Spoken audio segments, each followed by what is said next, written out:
Sebanyak 243 santri pondok pesantren di Jawa asal Sumatera Selatan tiba di Palembang Rabu malam 15 April di Rumah Sehat ODP Center Jakabaring Sport City.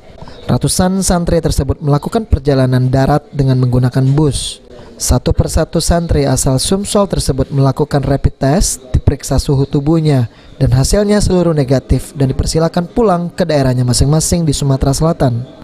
Hal ini dilakukan untuk memutus mata rantai penyebaran wabah COVID-19 di Sumsel.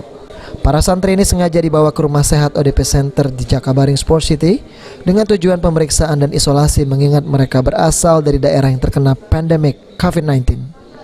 Para santri ini menuntut ilmu di pesantren di sejumlah daerah di Jawa Timur dan Jawa Tengah.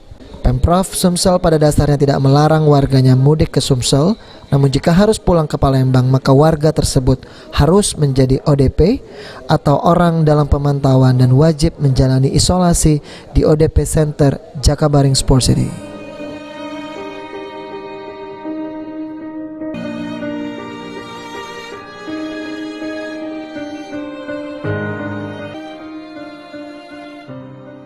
Tim Liputan PAL TV.